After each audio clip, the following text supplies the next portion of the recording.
Silakan duduk. Mari kita buka 1 Tesalonika 5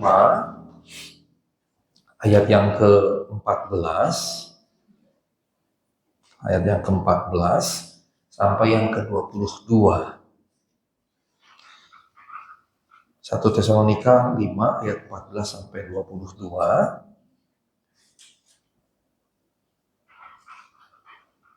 Kita baca seperti biasa berbalas-balasan.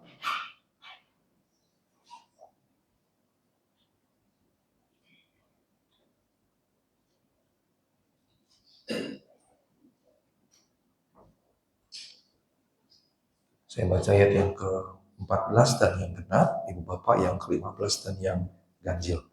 Sudah ditayangkan? Baik, mari kita mulai. Kami juga menasihati kamu, saudara-saudara, tegurlah mereka yang hidup dengan tidak tertib. Hiburlah mereka yang tawar hati, belalah mereka yang lemah. Sabarlah terhadap semua orang. Hati-hatilah supaya jangan ada orang yang membalas jahat dengan jahat, tapi usahakanlah senantiasa yang baik kepada kamu masing-masing dan terhadap semua orang. Bersukacitalah senantiasa. Taklah berdoa. Mengucap syukurlah dalam segala hal. Sebab itulah yang dikehendaki Allah di dalam Kristus Yesus bagi kamu. Dan janganlah anggap rendah nubuat-nubuat. Jauhkanlah dirimu dari segala kejahatan. Volumenya mungkin dikecilin saja sedikit. Baik, Ibu Bapak, temanya difokuskan pada ayat 15. Hari ini, nanti sore juga, perhatikanlah supaya jangan ada orang yang membalas jahat dengan jahat, tapi usahakanlah senantiasa yang baik terhadap kamu masing-masing dan terhadap semua orang. Ini jadi tema kita hari ini. Dan ini sebetulnya bukan khas Paulus ya. Kita tahu ini ajaran Tuhan Yesus kan. Janganlah membalas kejahatan dengan kejahatan, tetapi balaslah kejahatan dengan kebaikan. Itu ajaran Tuhan. Dan kemudian kalau kita ingat bagaimana Tuhan mengajarkan tentang kasih, secara positif dikatakan kasihilah Tuhan Allahmu dengan segenap hati, jiwa, akal budi, kekuatan. Dan ini sebetulnya dikutip dari Perjanjian Lama ya. Kita sudah baca di grup WA baca Alkitab rutin harian, kita menemukan ayat itu. Jadi Yesus sebetulnya dalam hal mengajarkan kasih bukan mengajarkan sesuatu yang sepenuhnya baru, tetapi justru mengambil dari Perjanjian Lama, dan Yesus menunjukkan sebetulnya Perjanjian Lama core-nya adalah kasih. Sehingga sebetulnya Tuhan mau berkata bahwa dari segala peraturan yang perlahan di bilangan, di imamat kita baca berbagai macam peraturan, Tuhan berkata bahwa core dari semua Taurat itu adalah kasih. Secara positif ada dua sisi, kasih kepada Allah, mengasihi dengan segenap hati, jiwa, akal budi, dan kekuatan. Kemudian kasih kepada sesama. Nah, Tuhan kemudian memberikan semacam penjelasan yang lebih jauh. Kalau Tuhan berkata di Perjanjian Lama dikatakan mata ganti mata, gigi ganti gigi. Tetapi Tuhan berkata tidak demikian. Aku berkata kalau orang lain berbuat jahat, maka kita tidak boleh membalas yang jahat dengan yang jahat, melainkan dengan kebaikan. Sehingga sebetulnya Tuhan mau memurnikan Tuhan mau memurnikan konsep kasih dalam PL. Jadi bukan hanya mengasihi orang yang baik kepada kita, bukan hanya mengasihi orang yang mengasihi kita, tetapi juga mengasihi orang yang jahat kepada kita. Bahkan di bagian yang lain firman Tuhan bilang begini, kalau engkau berbuat baik pada orang yang berbuat baik padamu, apa hebatnya, kata Tuhan. Dan ini jadi hal yang inti dari apa yang menjadi ajaran Tuhan, sekaligus menjadi perkara yang sukar sekali. Kalau orang berbuat baik sama kita balas dengan berbuat baik, gampang kan? Gampang banget gitu. Tapi kalau orang menjahati kita, ya, berbuat jahat secara fisik, berbuat jahat secara mental, memfitnah kita, memperkatakan hal-hal yang buruk tentang kita, Dan saya termasuk sosok yang cukup sering mendapatkan perkataan-perkataan negatif, perkataan buruk, perkataan fitnah. Yang kadang-kadang saya bingung, apa ya sebabnya? Kenapa saya diperkatakan begitu? Bukannya mau membalas dengan yang jahat, bukan. Tapi ketika saya mencoba mencari, mengapa ya dia berkata jahat tentang saya? Apa ya sebabnya? Cukup banyak yang sampai sekarang saya nggak temukan gitu. Kadang-kadang saya berpikir, what did I wrong gitu? What did I do wrong? Apa yang salah yang aku perbuat begitu? Dan eh, ketika misalnya kita mendapatkan begitu, itu baru yang benar. Kata Tuhan, kalau kita berbuat baik sama orang yang berbuat baik pada kita, apa hebatnya? Jadi Tuhan mau bilang begini, kalau kita berbuat baik sama orang yang berbuat jahat pada kita, di situ baru hebat. Di situ baru hebat. Mengapa di situ baru hebat? Karena ketika kita melakukan itu, kita melawan diri kita sendiri. Kalau orang pukul kita, Jordan yang sempat jadi atlet tinju, Theodore yang sempat atlet taekwondo, saya juga pernah belajar taekwondo sampai ban hijau. Maka dalam dunia bela diri, kalau kita dipukul kan kita nangkis kan? Habis menangkis, balik kan begitu kan? Kan gitu. Dan itu sebetulnya nature-nya kita. Gitu. Itu adalah kodratnya kita. Ketika orang pukul, kita tangkis, kita tidak ingin dilukai, tapi kemudian kita langsung balas gitu. Dalam bela diri manapun demikian. Bahkan dalam banyak dunia bela diri, martial arts gitu ya, ternyata silat, ini saya juga baru tahu, ternyata silat itu termasuk bela diri yang paling mematikan. Paling mematikan. Nah, dalam banyak bela diri, misalnya di taekwondo, ada hal-hal yang tidak boleh kita lakukan. Tidak boleh. Tidak boleh. Misalnya mata. Ini nggak boleh kita hajar. Begitu. Kalau laki-laki, maaf kata kelamin, itu tidak boleh dihajar. Tapi di silat, ternyata ada jurus-jurus yang menghajar mata, menghajar bagian lain kepala, bahkan kemudian alat kelamin laki-laki. Karena tujuan silat yang paling penting adalah secepat mungkin mengalahkan orang. Dalam ilmu silat, dalam bela diri silat, secepat mungkin mengalahkan orang. Saya pernah membaca gitu daftar bela diri yang paling mematikan, ternyata salah satunya silat. Karena itu tadi, nggak ada larangan gitu. Nggak ada larangan yang tidak bisa diserang, semua bisa gitu. Nah kalau laki-laki paling gampang, sekali pukul apa yang bisa menjatuhkan selangkangan gitu. Tendang saja selangkangan. Tapi di bela diri taekwondo misalnya, itu nggak boleh. Nggak boleh kita menendang selangkangan laki-laki lawan kita, nggak boleh sama sekali. Bagian-bagian yang berbahaya sekali pukul bisa membuat orang rebah bahkan pingsan, misalnya bagian sini misalnya, itu di taekwondo nggak boleh. Di silat justru titik-titik yang mematikan supaya cepat.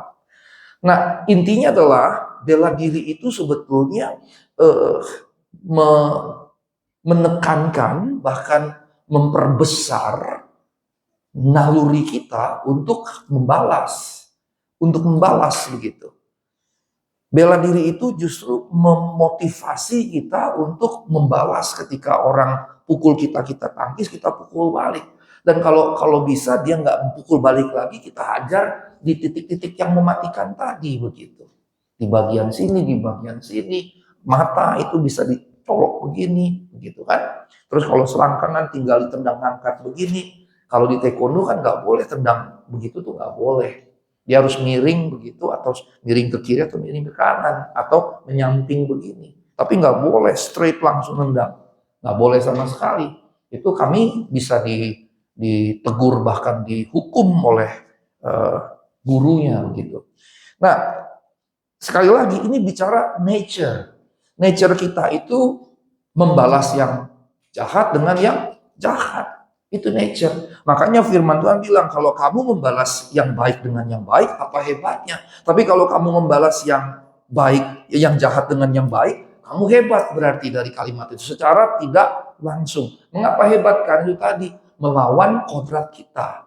Nah kodrat kita di dalam dosa pasti akan melawan orang yang melukai kita.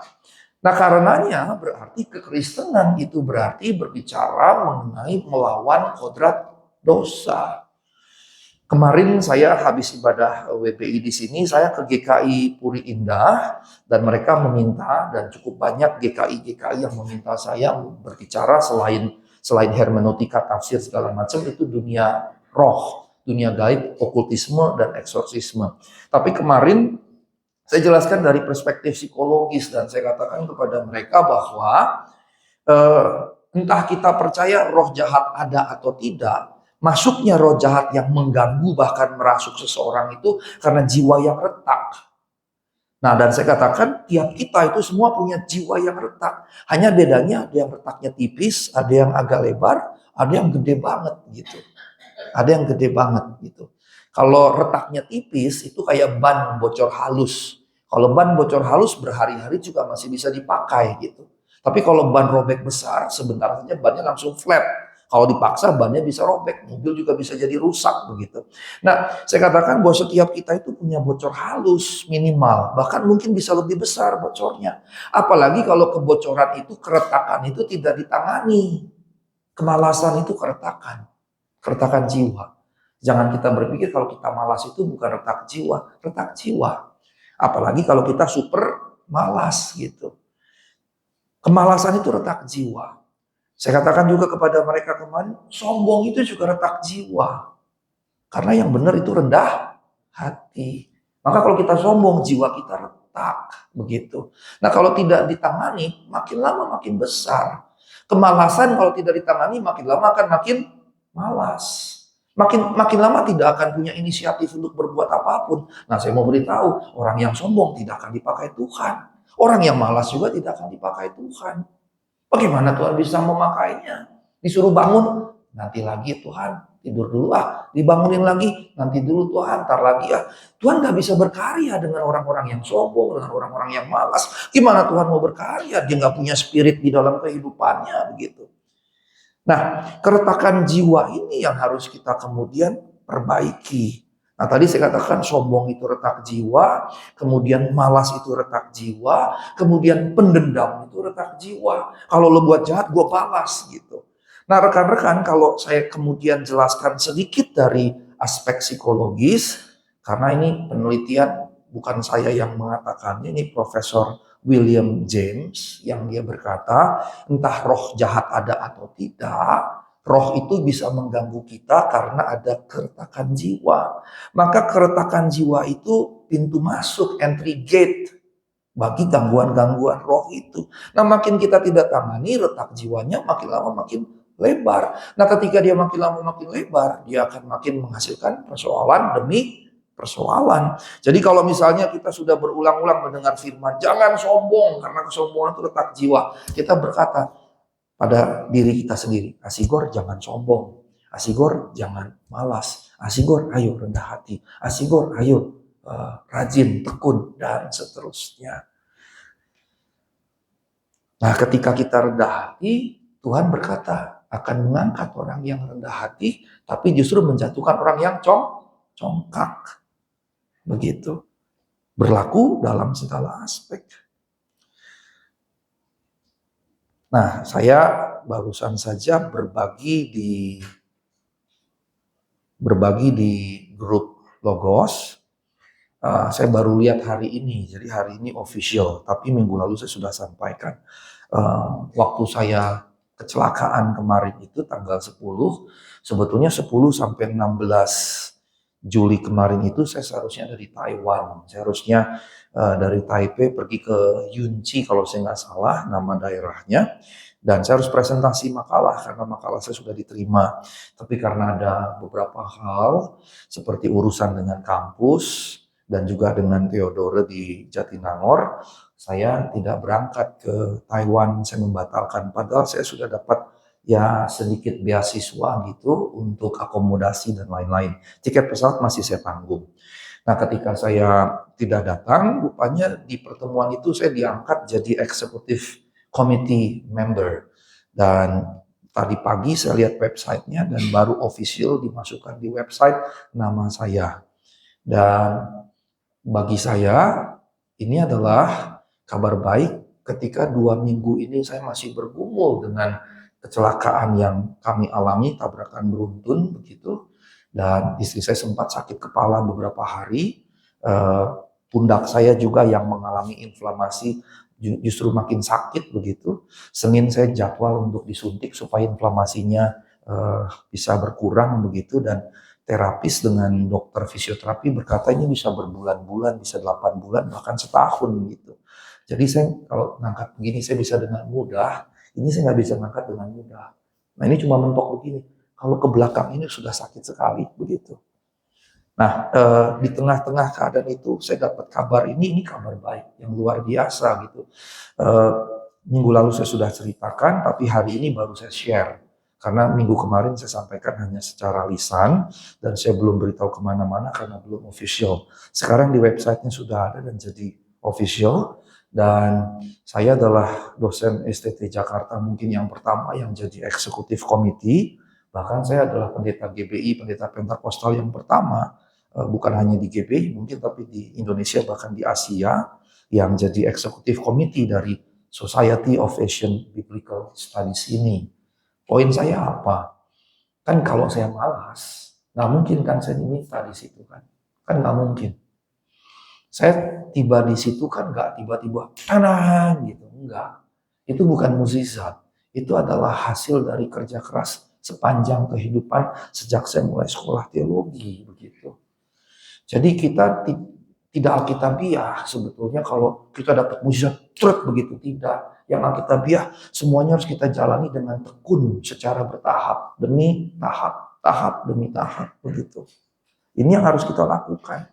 Nah karenanya ibu bapak yang terkasih, yang saya mau sampaikan di sini tadi terkait dengan keretakan jiwa, kemalasan, kesombongan, dendam, benci, mudah tersinggung, itu semua sebetulnya keretakan jiwa.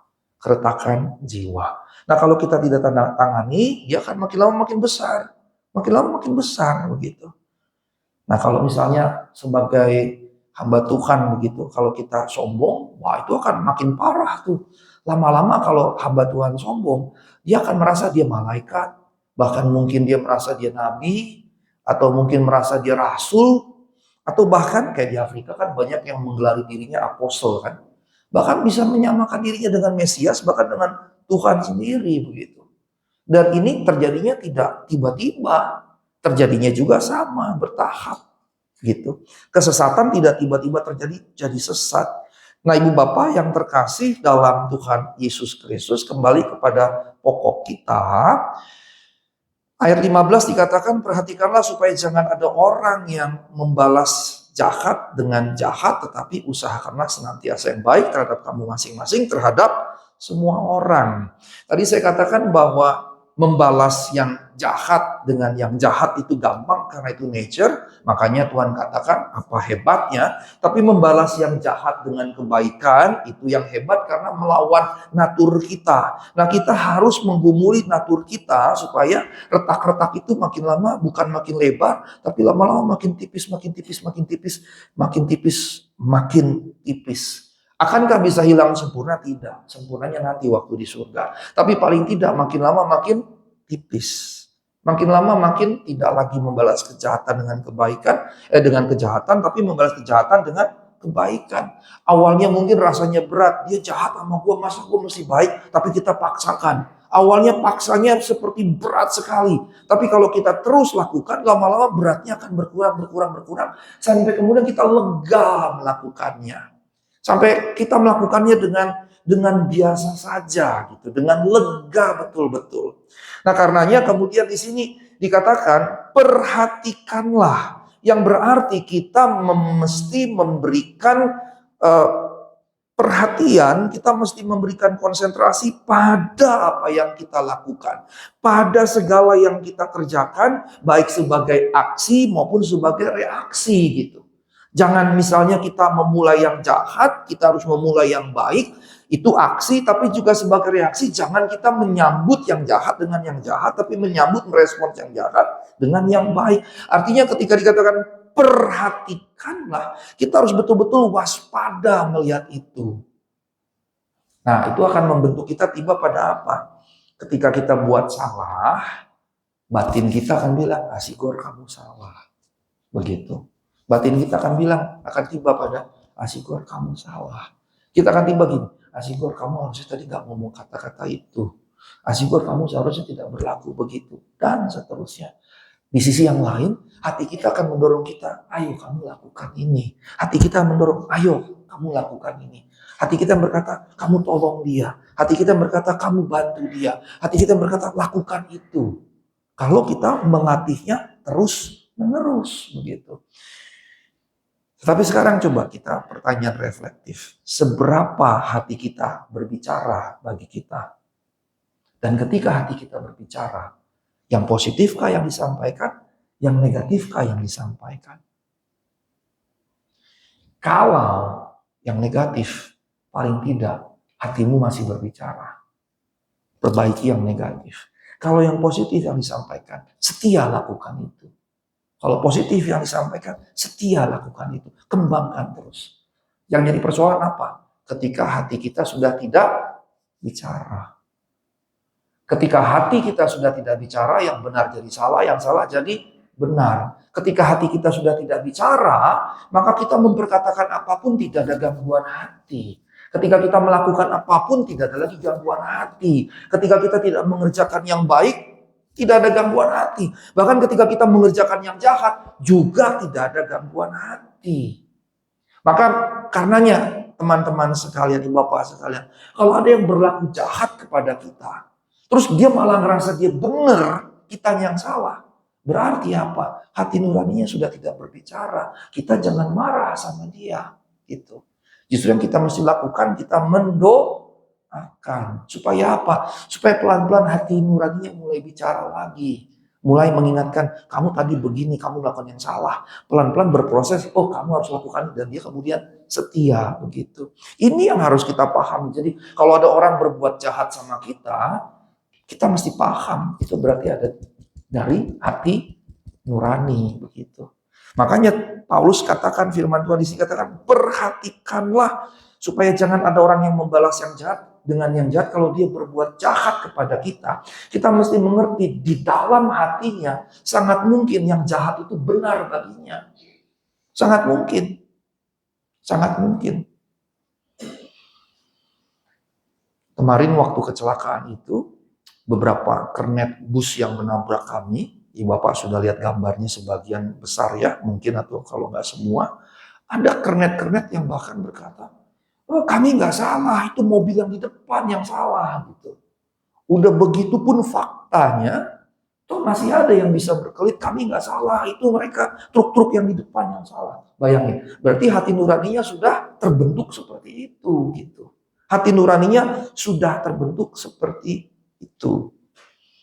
Nah, Ibu Bapak yang terkasih dalam Tuhan Yesus Kristus, dikatakan perhatikanlah jangan balas yang jahat dengan yang jahat, tetapi usahakanlah. Yang berarti itu tanggung jawab siapa? Bukan tanggung jawab Tuhan. Tanggung jawab kita masing-masing.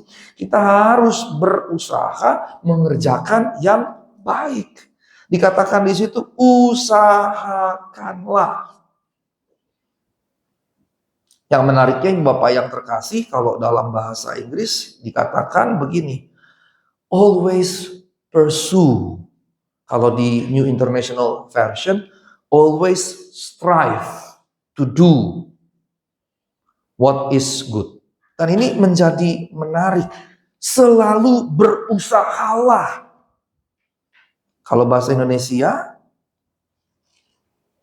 katanya senantiasa. Usahakanlah senantiasa. Selalu. Berarti apa? Ada syarat enggak? Kalau saya berbuat baik ke Binsar, adakah syarat Binsar harus berbuat baik dulu kepada saya? Tidak. Ada enggak syarat bahwa dia harus berbuat baik dulu kepada saya, maka saya berbuat baik pada dia? Tidak. Sekalipun misalnya dia tidak berbuat apa-apa, itu netral. Atau dia berbuat yang jahat sama saya tetap harus berbuat yang baik pada Binsar.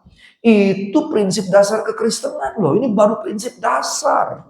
Belum tiba pada mengorbankan nyawa. Belum tiba pada mengorbankan nyawa. Ini prinsip dasar saja. Usahakanlah senantiasa yang baik. Senantiasa itu selalu. Usahakanlah selalu yang baik. Nah, Ibu Bapak yang terkasih dalam Tuhan Yesus Kristus, ketika dikatakan usahakanlah senantiasa, itu tanggung jawab kita dan itu harus selalu kita lakukan. Tidak boleh ada syarat sama sekali. Tidak boleh ada, gue baik sama dia, pokoknya kalau dia baik sama gue baik sama dia kalau dia selalu berbuat baik sama gue. Tidak ada syarat sama sekali. Kata usahakanlah itu dari kata dioko. Kata dioko itu seperti bergegas gitu, seperti berjalan melakukan sesuatu tapi bergegas. Misalnya saya mau pergi dari sini ke Bogor, maka saya cepet-cepet pergi. Kalau naik mobil berarti saya kencang begitu, kencang. Artinya tidak boleh berlambat-lambat, tidak boleh bermalas-malasan, tidak boleh berpikir ulang, tidak boleh menunggu, dan seterusnya. Nanti deh, ntar deh, dan seterusnya. Tidak boleh begitu.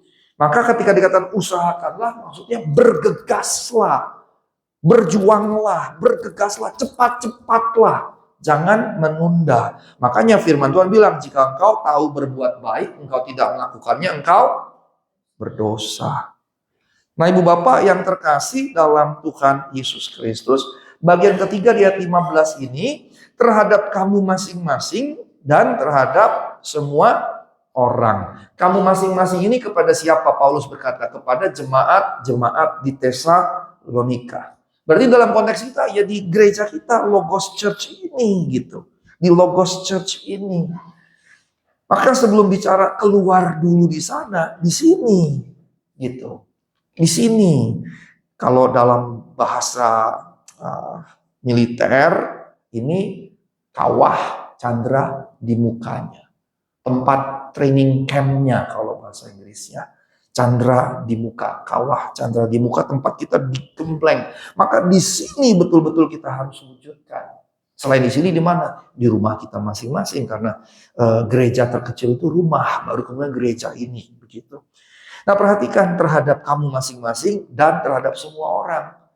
Semua orang itu belakangan. Yang pertama-tama di sini, di komunitas di mana kita menjadi satu keluarga Kristus. Maka di sini kita harus mengusahakan itu untuk senantiasa melakukan yang baik, mengupayakan yang baik.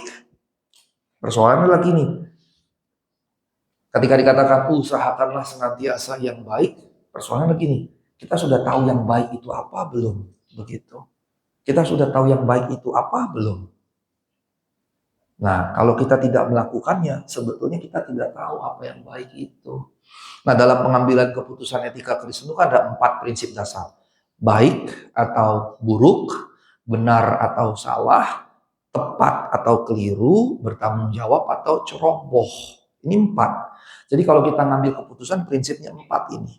Nah, ketika dikatakan usahakanlah senantiasa yang baik, berarti dia harus memenuhi standar etika Kristen. Etika Kristen yang alkitabiah. Jadi ketika kita melakukan ini baik nggak, ini benar nggak, ini tepat nggak, ini bertanggung jawab nggak gitu. Itu yang harus kita lakukan.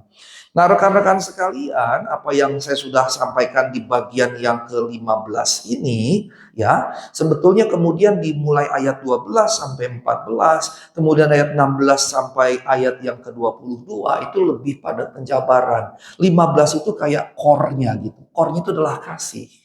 Core-nya itu adalah kasih. Jangan balas yang jahat dengan yang jahat, tapi balas yang jahat dengan kebaikan. Itu prinsip kasih yang di awal saya sudah jelaskan. Kalau kita telusuri secara cepat saja ayat 12, hormati mereka yang bekerja keras di antara kamu. Hormati mereka yang memimpin kamu. Hormati mereka yang menegur kamu. Jadi kalau di sini ada struktur segala macam, intinya kita harus kemudian mengelola pelayanan berdasarkan struktur yang ada dan saling menghormati.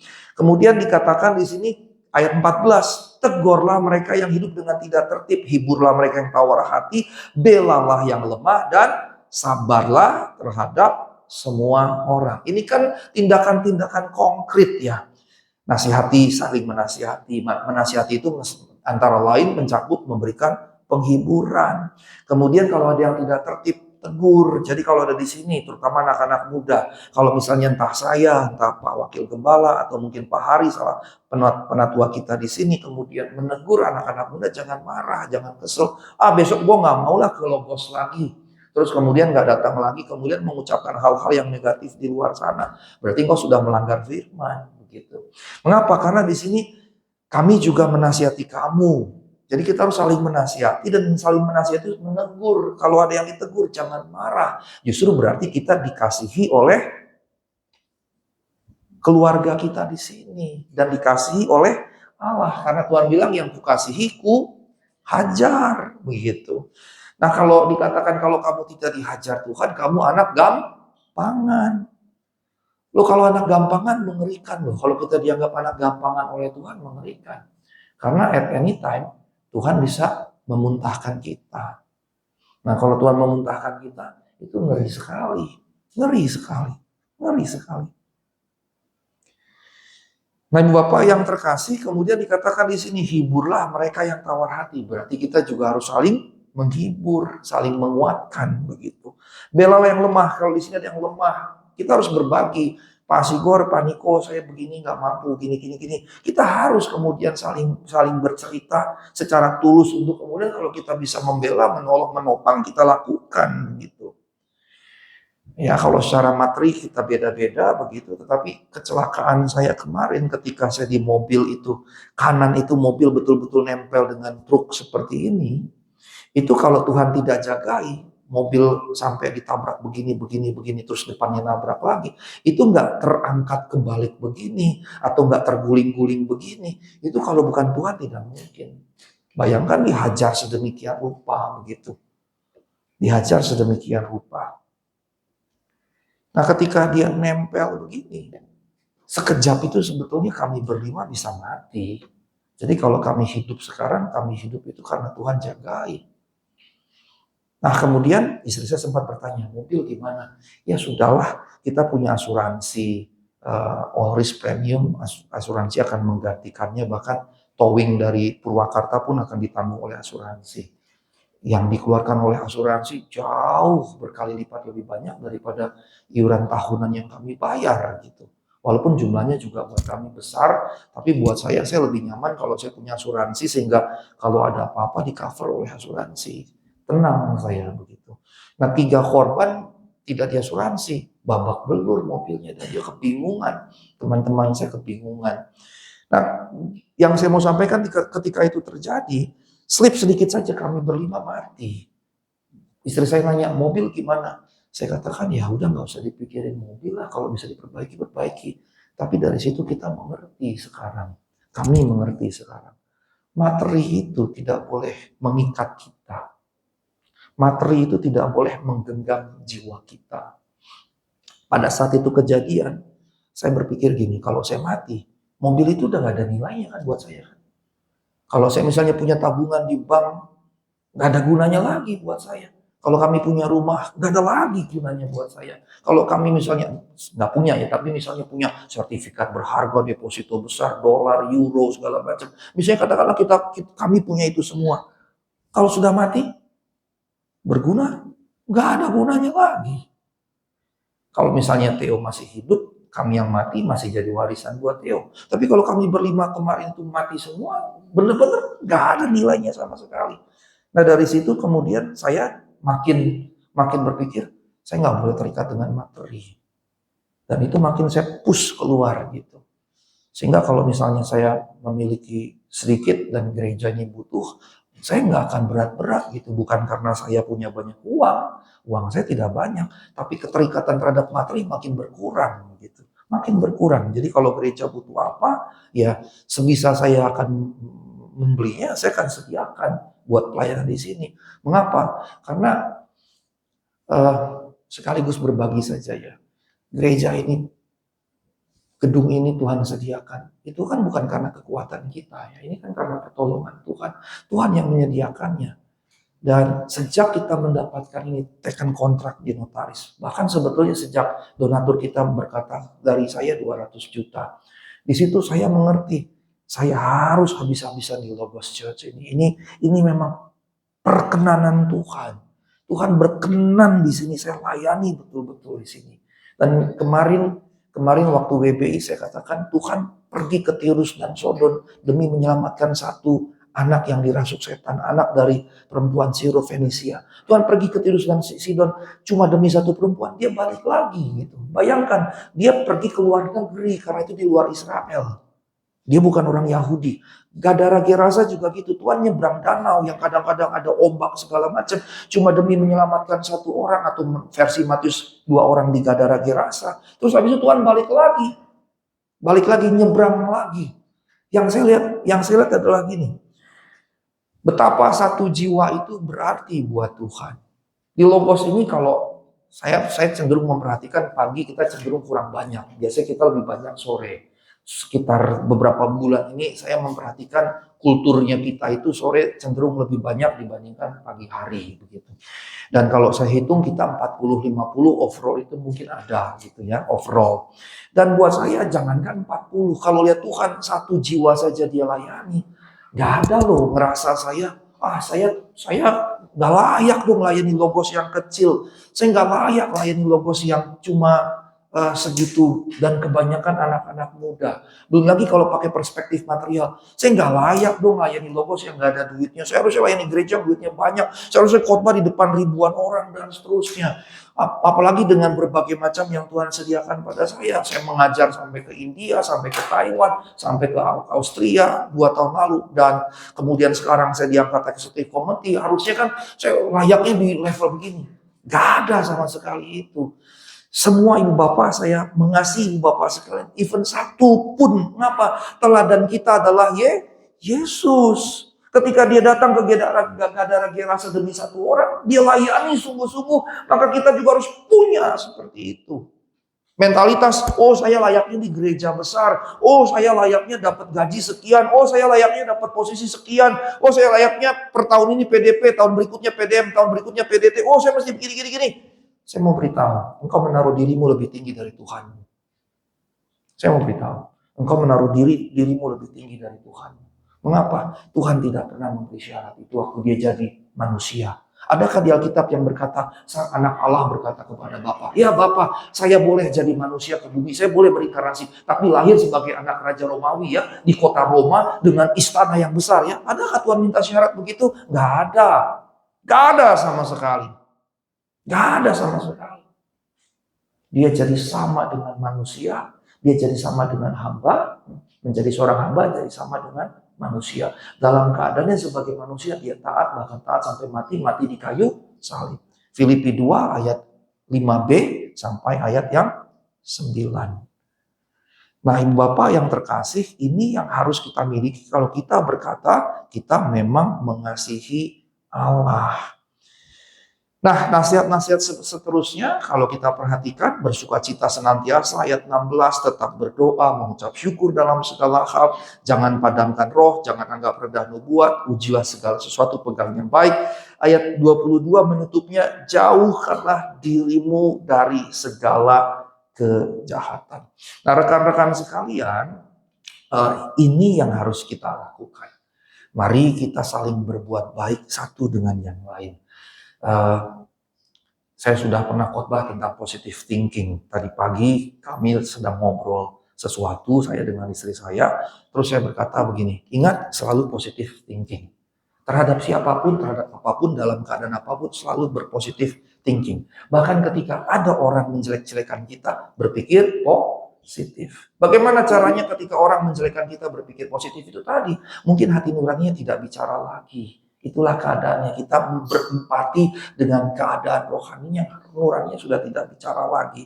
Nah ibu bapak yang terkasih, mari kita praktikkan ini. Jangan berbuat jahat satu dengan yang lain, jangan balas kejahatan dengan kejahatan, tapi senantiasalah baik masing-masing dalam rumah tangga, suami dengan istri, istri dengan suami, orang tua dengan anak-anak, anak-anak dengan orang tua, di gereja sesama anggota jemaat, dan juga terhadap semua orang di luar sana. Dan kiranya Tuhan dipermuliakan dari itu. Amin. Mari kita